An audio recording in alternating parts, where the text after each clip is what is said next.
All right, everyone, let's dive into the latest cinematic debate that's got everyone arguing over whether the new Reagan movie is a biographical masterpiece or just another propaganda flick. The film, directed by Sean McNamara, yes, the same guy behind Bratz movie, hit theaters on August 30th, and let's just say the reception has been divisive, to put it mildly.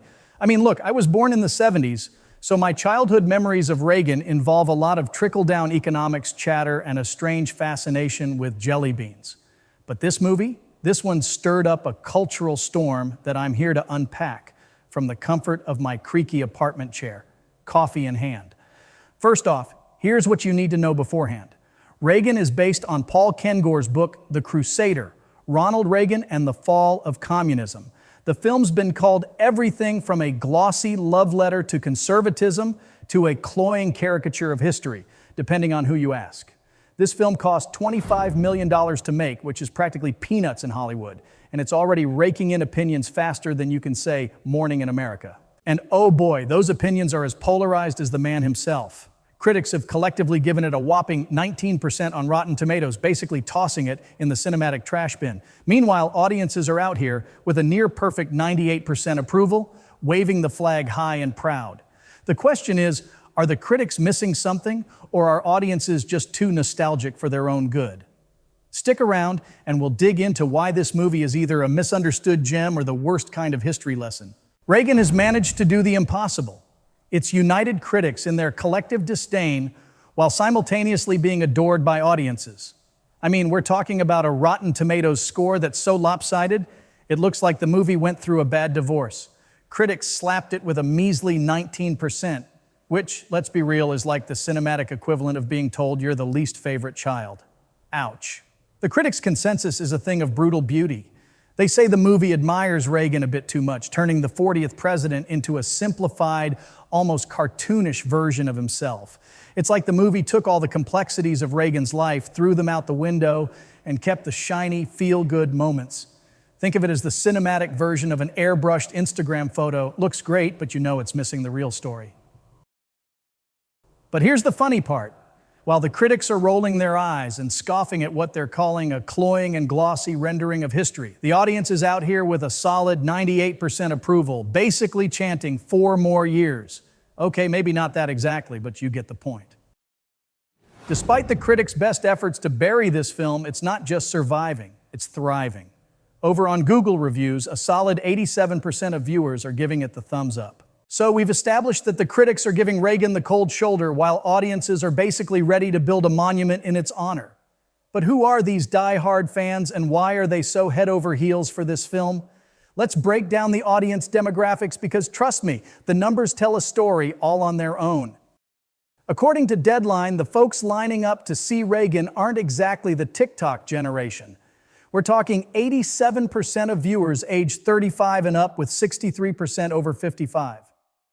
And let's be real, if you're pushing 55 and beyond, Reagan was probably more than just a name in a history book for you.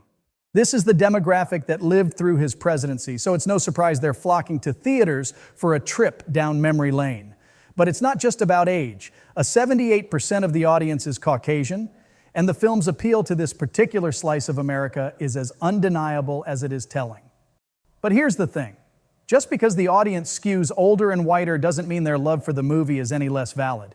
If anything, it shows how deeply Reagan's legacy still resonates with a significant portion of the population. They're not just watching a movie, they're reliving a piece of their own history. And maybe, just maybe, that's why the film is hitting all the right notes for them, even if it's striking out with the critics. Now let's talk dollars and cents because, as we all know, Hollywood doesn't care what the critics say as long as the box office cash registers are singing. Reagan rolled into theaters on Labor Day weekend, a time usually reserved for end-of-summer blues rather than blockbuster movie debuts.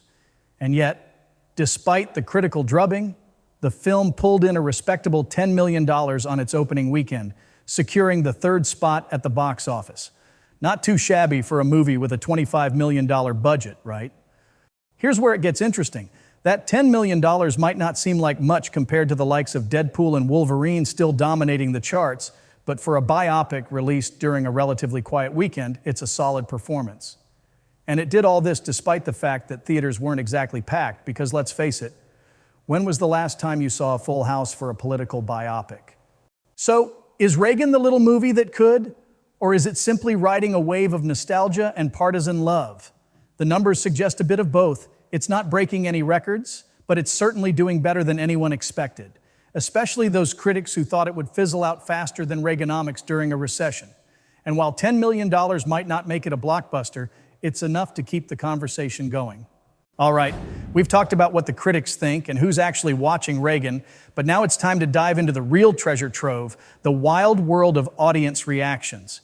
And let me tell you, it's a roller coaster of emotions out there. On one side, you've got fans who are absolutely smitten. I'm talking comments like, "Dennis Quaid deserves an Oscar for this."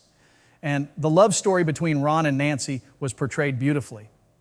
These folks aren't just watching a movie. They're having a full-blown nostalgic experience, and they're loving every minute of it. For them, this isn't just a biopic. It's a love letter to an era they remember fondly, a time when Reagan was the backbone of their America. But then there's the other side of the aisle, where the popcorn isn't the only thing salty. Some have called the film poorly written propaganda and worse than Borderlands and Madam Web. Ouch. So is this movie a patriotic masterpiece or a cinematic train wreck? It seems the answer depends on who you ask. And maybe that's the point.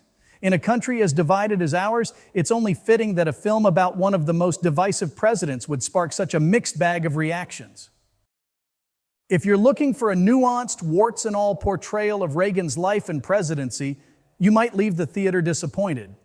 But if you're in it for the nostalgia, the romance, or just to see Dennis Quaid in a cowboy hat, well, then this movie just might hit the spot.